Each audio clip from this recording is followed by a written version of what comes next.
మరి మీరు మీ పైవారి దృష్టికి అట్లాగే తెలంగాణ కొంతమంది దృష్టికి తీసుకెళ్లి మాకు సపోర్ట్ చేయమని మాకు మద్దతు తెలమని మీరందరూ ముఖ్యంగా వేడుకుంటున్నాను. అట్లాగే జాతీయ అధికార ప్రతినిధి జ్యోత్స్నా గారిని ప్రసంగించవలసిందిగా కోరుకోండి.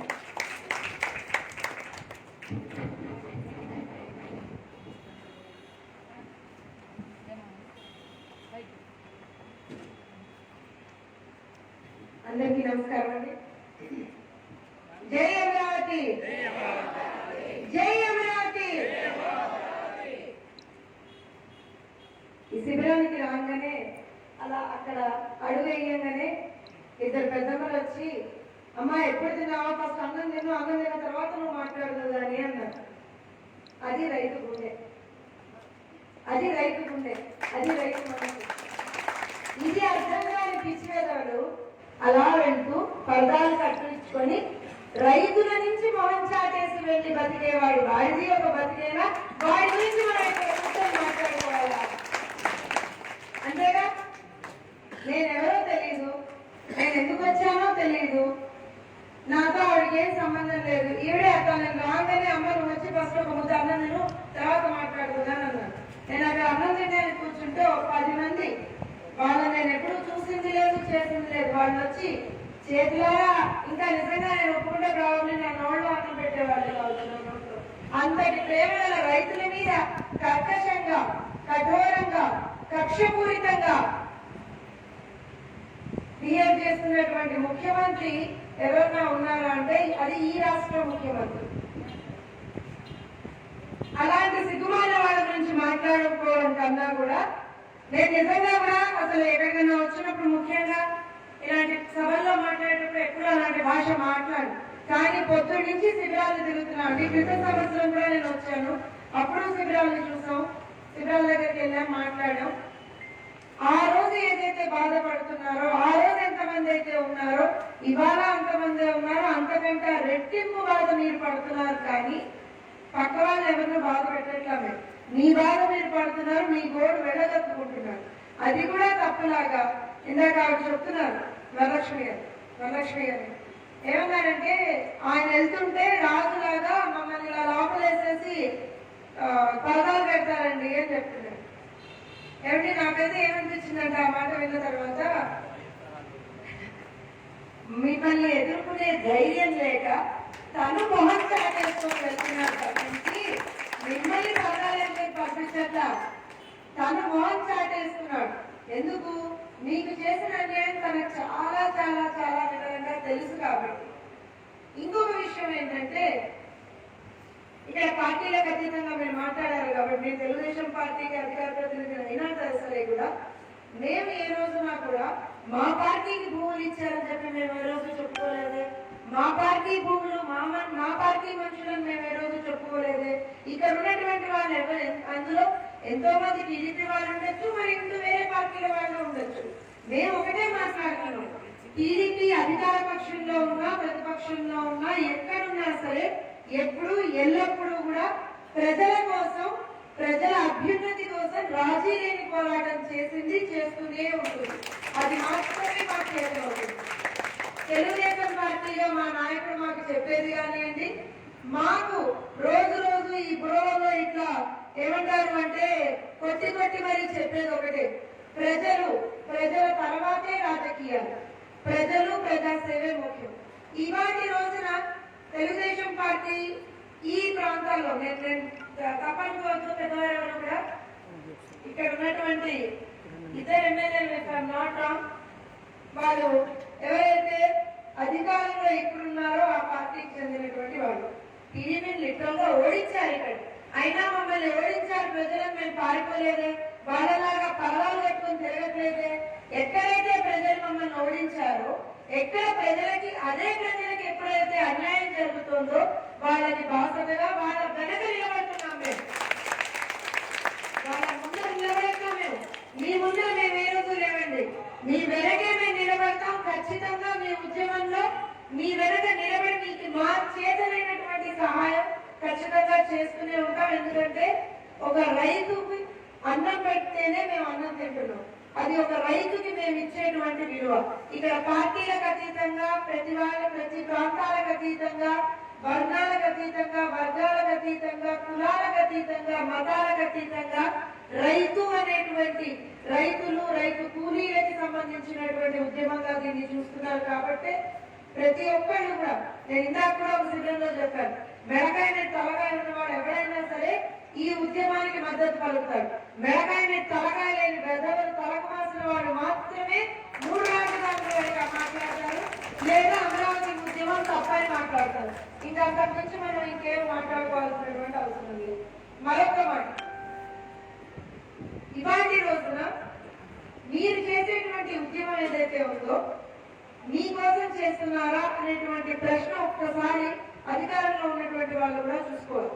ఎందుకంటే మీకోసం మీరు ఉద్యమం చేస్తే ఇమ్మీడియట్ గా దానికి సంబంధించినటువంటి రిజల్ట్స్ కోసం ఆలోచిస్తారంటే 10 రోజుల్లో ఉద్యమం అయిపోతుందా, 15 రోజుల్లో ఉద్యమం అయిపోతుందా, 4 రోజుల్లో ఉద్యమం అయిపోతుందా అంతే. కానీ మీరు మీకోసం కాకుండా నిస్వార్థంగా వారి తరాల కోసం మీరు ఉద్యమం చేస్తున్నారు. కాబట్టి అందులో నేను, నా పిల్లలు, వాళ్ళు, వాళ్ళ పిల్లలు, ఇలా ఇప్పటి జనరేషన్ ఉన్నారు. కాబట్టి మీరు 376 రోజులైనా సరే ఇంకా ఉద్యమం అదే ఊపుతోటి, అదే ఓర్పుతోటి, అదే సహనంతో, అదే పోరాట పద్ధతితోటి మేము ముందరు తీసుకెళ్తున్నాం. తెలంగాణ ఉద్యమం గురించి ఒక విషయం చెప్పాలండి. తెలంగాణ నుంచి నేను వచ్చాను, తెలంగాణ ఉద్యమంలో నేను ఉన్నదాన్ని కాబట్టి ఒక విషయం చెప్తాను. ఉద్యమాలు ఎప్పుడూ కూడాను ప్రజల్లోంచి పుట్టినటువంటి ఉద్యమాలు చాలా కాలం ముందుకు సాగుతాయి. ప్రజల్లోంచి పుట్టినటువంటి ఉద్యమాలు ఎప్పుడు కూడా ఖచ్చితంగా కూడా విజయం సాధిస్తాయి. అమరావతి ఉద్యమం అనేటువంటిది ప్రజల్లోంచి పుట్టింది, ప్రజల కోసం పుట్టింది, ప్రజలు చేస్తున్నది, ప్రజలు రేపు పొద్దున వారి బాగు కోసం, వారి భావితరాల కోసం చేసుకుంటున్నటువంటి ఉద్యమం. ఇది మీ ఉద్యమం, ఏ రాజకీయ నాయకుడు ముందు నడిపేటువంటి ఉద్యమం కాదు. అలాంటప్పుడు ఈ ఉద్యమానికి ఎక్కడా కూడా వెనకడనేటువంటిది ఎప్పుడు పడదు. పడాలని ఆలోచించే వాడు పిచ్చివాడు తప్పించి ఉద్యమానికి ఎప్పుడు కూడా వెనకడనేటువంటిది పడదు. ఇవాళ కాకపోతే రేపు, రేపు కాకపోతే ఎల్లుండి, ఎల్లుండి కాకపోతే అవతల ఎప్పుడైనా సరే ఖచ్చితంగా విజయం సాధించాల్సిందే. కాకపోతే ఈ విజయం సాధించే మార్గంలో ఆడవాళ్ళు, నేను ఖచ్చితంగా ఆడవాళ్ళ గురించి ఇక్కడ మాట్లాడాలి, మహిళల గురించి ఇక్కడ మాట్లాడాలి. ఎందుకంటే ప్రపంచ వ్యాప్తంగా ఎక్కడా కూడా మహిళలు ముందు వరుసలో ఉండి నడిపిస్తున్నటువంటి ఉద్యమం, అది కూడా ఇన్ని రోజులు నిర్విరామంగా, నిస్వార్థంగా ఎవరైతే చేస్తున్నారో అది చూస్తే కనుక మనం ప్రపంచ వ్యాప్తంగా మనం చూస్తే కేవలం అమరావతి ఉద్యమం మాత్రమే. మహిళలు ఉంటుంది. కాబట్టి మేము పక్క రాష్ట్రంలో ఉన్నాం, మేము చూస్తున్నామండి. జుట్టు పట్టుకొని ఇచ్చారు, రెక్కలు పట్టుకొని ఇచ్చారు. ఆవిడైతే ఎత్తేసి తీసుకెళ్లి ట్రాక్టర్లలో వారేశారు, బళ్ళల్లో వారేశారు. ఇంకా చెప్పనా వీళ్ళ అమ్మాయిని ఏం చేశారు, మీ అమ్మాయిని ఏం చేశారు మేము చూసాం. ఇదేది మాకేమి ఎవరు వచ్చి మేమే ఇక్కడ పక్కట్లేదు. అక్కడెక్కడో ఉన్నటువంటి మాకు కనిపిస్తున్నప్పుడు ఇక్కడ అధికారంలో కూర్చున్నటువంటి కళ్ళు లేని కబోజులు కనపడకపోతే వాడికి ఇచ్చేవాళ్ళ లేకపోతే అమరావతి ఉద్యమం చేసేవాళ్ళ కడుపు మాకే ఎక్కడో ఉండి ఎక్కడో బతికి ఏదో ఒక్క రోజున మీకు మద్దతు తెలపడానికి వచ్చినటువంటి మాకే కడుపు మండి కడుపు రగిలి ఇవాళ రోజున మాటలు వస్తున్నాయి. వీలైతే ఒకవేళ కనుక ఈ క్షణంలో జగన్మోహన్ రెడ్డి గారికి ఇక్కడ నుంచి ఎంతో రాయించినట్టు పడేయాలని ఆయన దారి మీద కొట్టాలన్నంత కోపం నాకే వస్తుంది. అలాగే మీరు ఇన్ని రోజుల నుంచి ఒక్క రాయి ఎవరి మీద ఎత్తలేదే, ఒక్క రాయి ఎవరి మీద ఎత్తలేదే, ఒక్కడి తల పగలగొట్టలేదే. అంటే నిజంగా ఈ మాట ఎందుకు మాట్లాడుతున్నా అంటే మీ ఓర్పండి, మీ సహనం అండి. మహిళలకు ఉండేదే అదండి.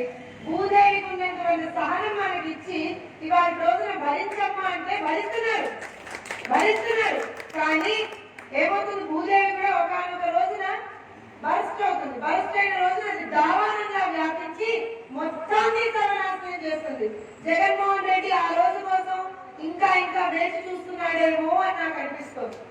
ఈ తల్లులకు ఉన్నటువంటి సహనాన్ని, ఈ తల్లులకు ఉన్నటువంటి ఓర్పుని ఎంతైతే పరీక్షిస్తాడో అది పగిలిన రోజున మొత్తానికే భూస్థాపితం అవుతాడు అనేటువంటిది ఆయనకు అర్థం కావట్లేదు.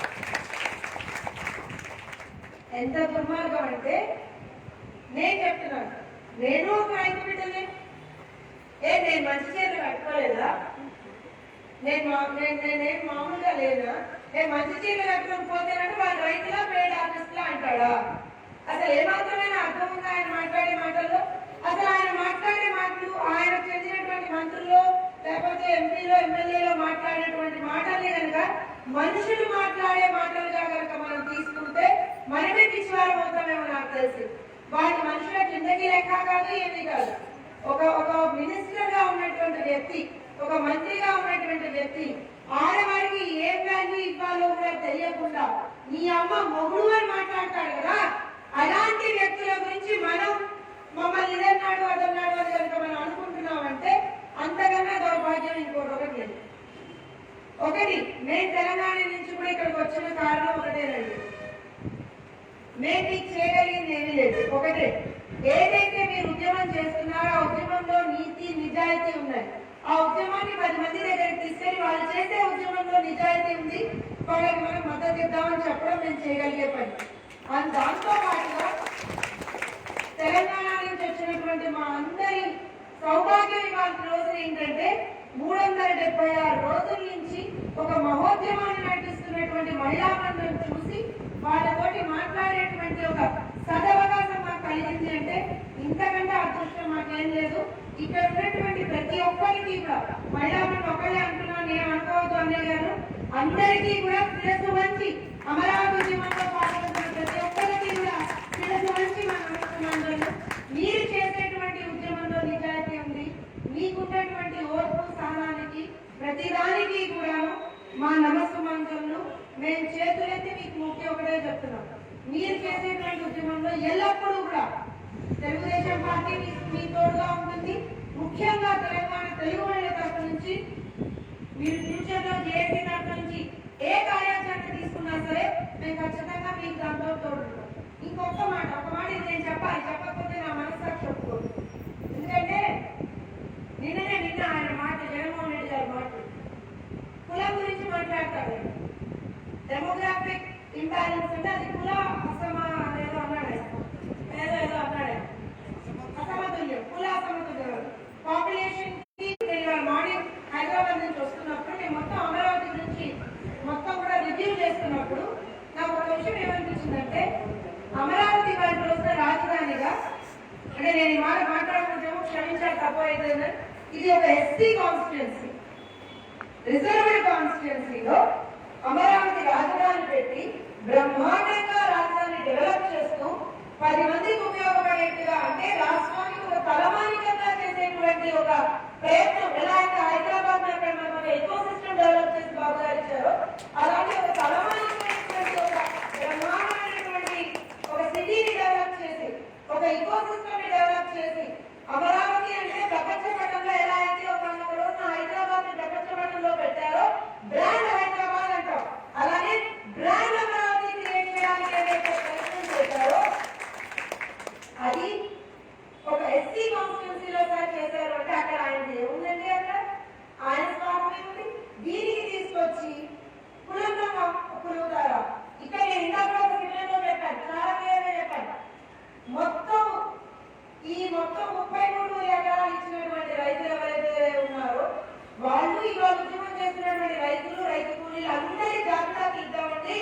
అందులో ఎందరూ జగన్మోహన్ రెడ్డి చెప్పినటువంటి కులం వారు ఉన్నారో, మిగతా బీసీ, ఎస్సీ, మైనారిటీస్ కి చెందినటువంటి వాళ్ళు ఉన్నారో ఒక్కసారి లెక్కలు తీద్దామన్నారు. అంతేగా, ఆ తీసే దమ్ము లేదు. ఒక్క సివిలియన్కి నేను వాళ్ళ పక్క రాష్ట్రం నుంచి వచ్చి నిజంగానే ఇందాక మా రాజు మాట్లాడుతున్నది నిజం. మేము అమరావతి వెళ్తామంటే 6 రోజుల్లో పోలీసులు అడ్డుకున్నారు మమ్మల్ని. మీకేం పని అంటే అవునా బాబు వాళ్ళు పిలిచారు, మేము వెళ్తున్నాం అని చెప్పి ఏదో సబ్జెక్టులు వచ్చాం, వాళ్ళతో గొడవ వేసి పక్క పెట్టేది. కానీ పక్క రాష్ట్రంలో ఉంటున్నటువంటి నేనే ఇక్కడికి రాగలిగాను కదా. రోజు సివిలియన్ గా నిన్ను అందరం ఎక్కించిన ప్రజల నుంచే ఇక్కడి నుంచి వెళ్తూ కనీసం ఒక్కసారి కూడా ఒక్క సివిలియన్ లో కూడా తొంగి చూడలేనటువంటి దౌర్భాగ్యమైనటువంటి పరిస్థితిలో జగన్మోహన్ రెడ్డి ఉన్నాడా అంటే ఇవాళ రోజు ఈ రాష్ట్రానికి ముఖ్యమంత్రి ఆయన, లేకపోతే తలెత్తుకొని కాలెగేసుకొని 376 రోజుల నుంచి ఉద్యమం చేస్తూ 10 మంది వస్తే దగ్గరికి పిలిచి మరీ అన్నం పెడుతున్నటువంటి మీరు ముఖ్యమంత్రులు అనేటువంటి ఒక్కసారి ఆలోచించారు. ఇంతకంటే పెద్ద బలాలు అవసరం లేదు, ఇంతకంటే పెద్ద బలాలు అవసరం లేదు.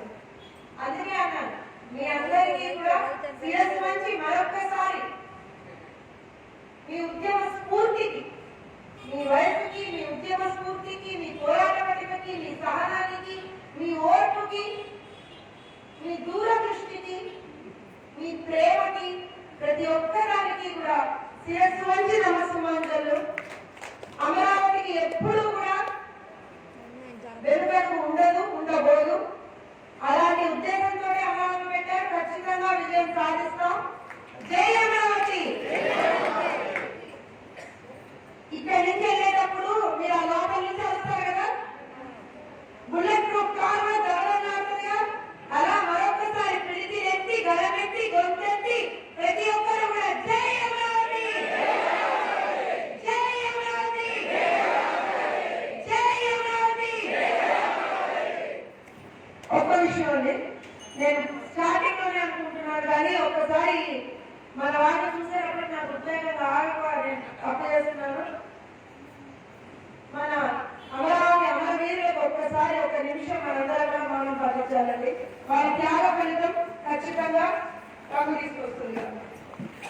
జోహార్ అమరావతి అమరవీరులకు, జోహార్ అమరావతి అమరవీరులకు, జోహార్ అమరావతి అమరవీరులకు.